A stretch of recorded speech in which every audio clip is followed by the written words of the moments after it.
don't think we should talk about this. Come on, why not? People might misunderstand what we're trying to say, you know? No, but that's a part of life.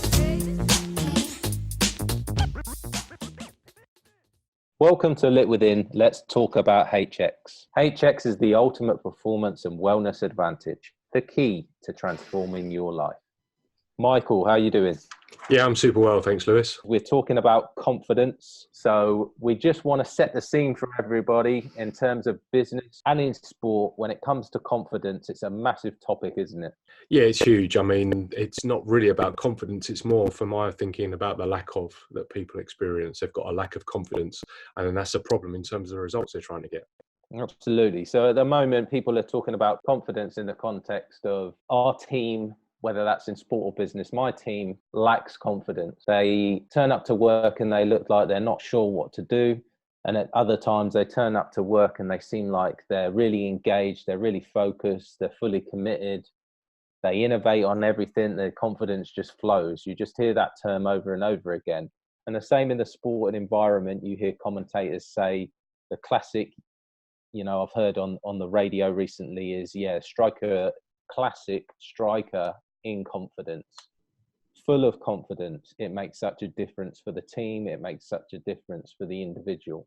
So I guess what we're saying is moving away from the concept of confidence, isn't it? Straight back into HX, because we're saying that basically confidence is an outcome, aren't we?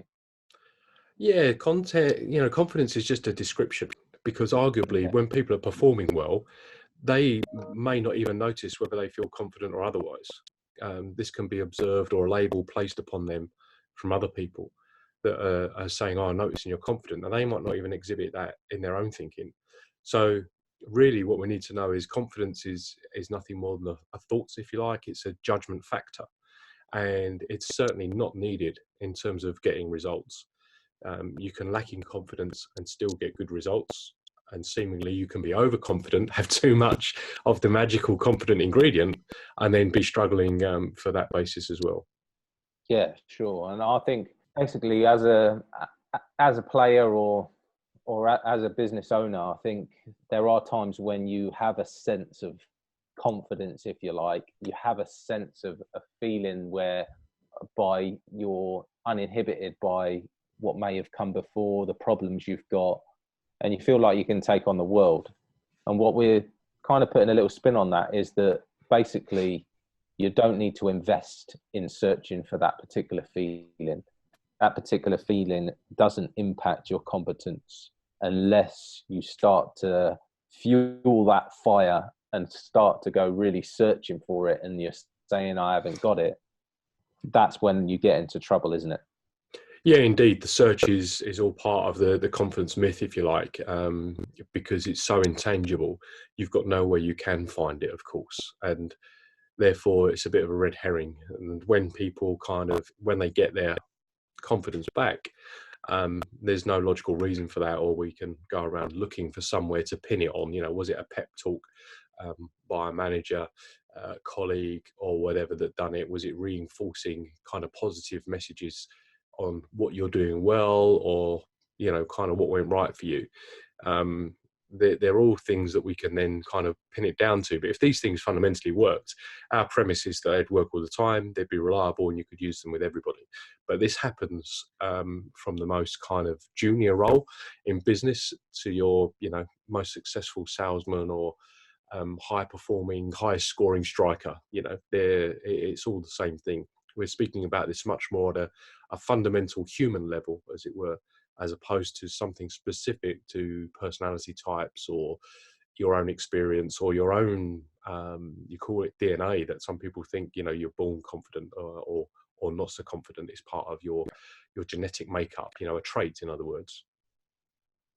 Exactly, yeah. So we're saying that there's one way that confidence works and there's one way that experience works. So we're going to bring that back into HX. So what we're talking about here today is human experience. This is what Lit Within is all about. And we're saying that with that, you no longer have a reliance on confidence. You no longer need to feel a particular way or feel that there's a great value in that. So that brings about a great freedom in your play. And I think whether that's in business, you know, your interaction with each other, your interaction with prospects, your interaction with your clients, for them to understand that you're completely content within yourself when you go into a conversation, it takes great weight. There's no desperation there. There's no search for a particular feeling, and the conversation can just flow. And that's when you get people saying, yeah, you know, there was just an instant click there. We just clicked.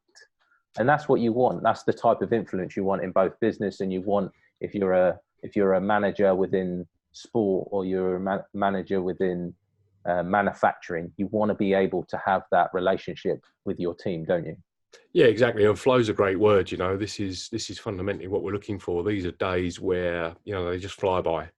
You've been effective.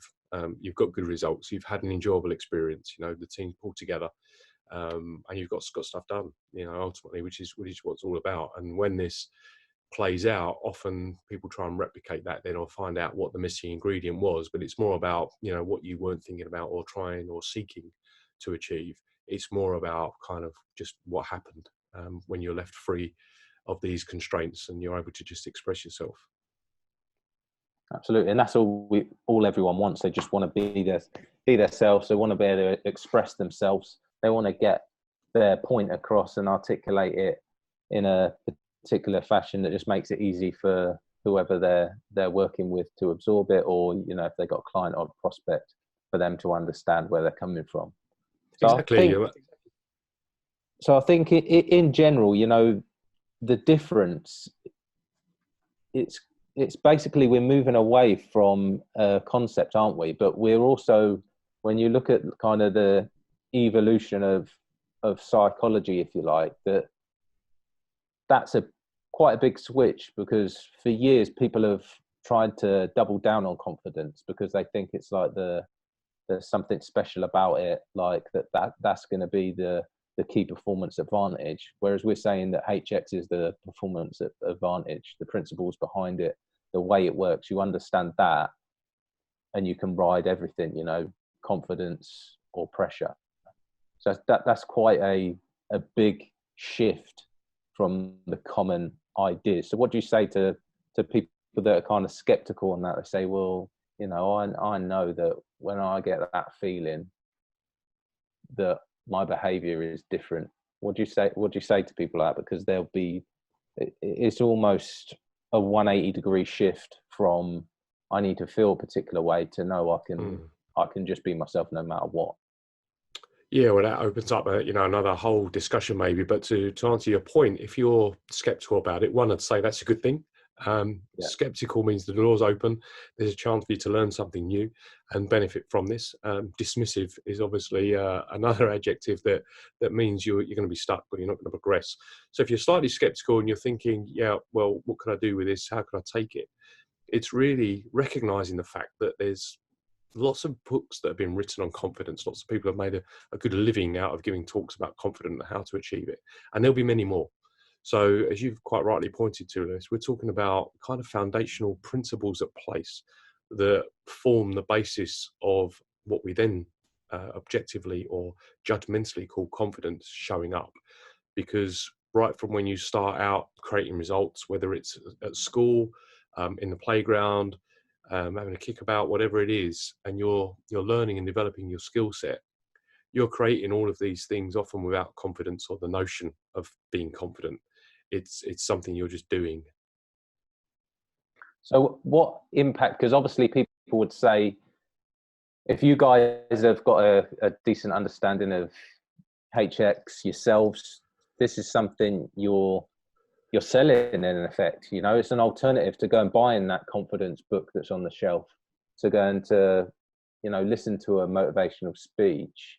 How do you feel that impact has been on yourself in your own life?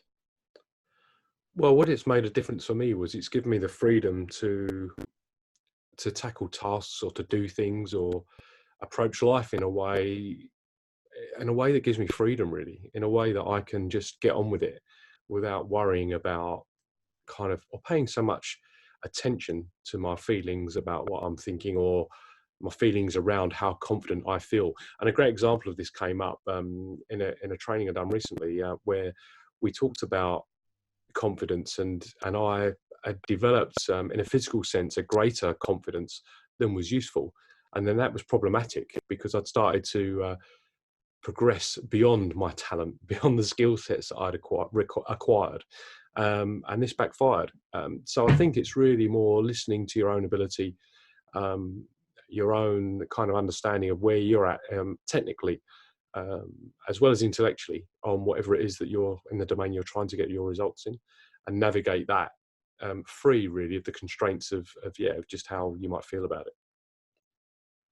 Yeah, definitely. I think for me personally, if I was to look at those two things, if you put it on the scale of overconfidence and zero confidence, I knew that I thought that at that time in my career when I was still playing, and also during the transition in careers, I think that's something people struggle to navigate sometimes, is that they're shifting careers and they feel that they need to feel a particular way. I need to feel confident to get this done. And what I realized after quite some time is that we waste a lot of time trying to feel a particular way, whether that's confident or, completely free. And when we are removed from that wild goose chase, it just gives us a different sense of clarity and alignment to what it is we actually would really like to do.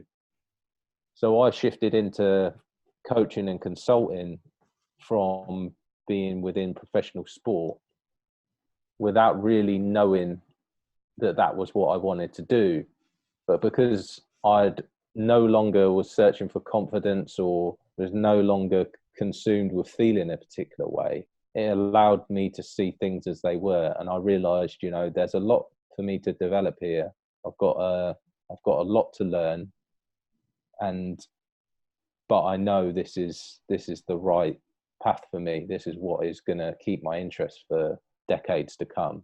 So I think it's easier to see exactly what is there, what you're aligned to, what needs to be done, and you move straight into solution is the way that I see it. Because chasing confidence is a losing game. It's just like chasing your tail.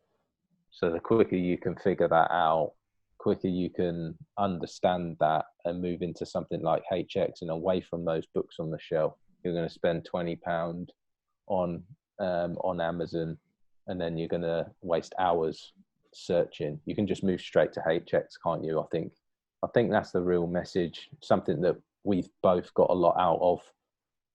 And it's the wave, for me, it's the next wave of psychology, and it's the next wave of understanding how to have a high quality of experience, enjoy your life, and be aligned to what you really want to do. Yeah, absolutely. Couldn't agree more. So I think that's it. The reason we're doing these podcasts again is to give people interested in HX a good idea, an overview, to a deep dive, if you like, into HX before they then move on to join in HXU, which is our Human Experience University at Lit Within, if you want to become a coach yourself.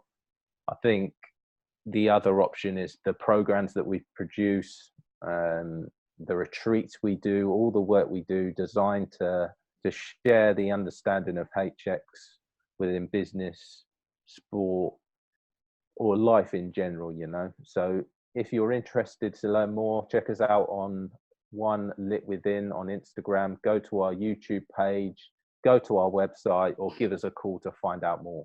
And that's all from us. We'll be producing more podcasts and more videos and constantly updating our HX info to help our clients and people with a little tentative interest. They're not too sure, but they just want to dip their toe. And, I can say, completely genuinely that this is the way forward for anybody interested in solving the confidence conundrum. Anything else you want to add, Michael, before we go? No, I think you've summarised it perfectly, yeah, Lewis. Okay, all right. We look forward to hearing from you guys. Like I said, take advantage of all the resources we've got, and we'll be back soon. Take care. Thank you. I don't think we should talk about this. Come on, why not? People might misunderstand what we're trying to say, you know? No, but that's a part of life.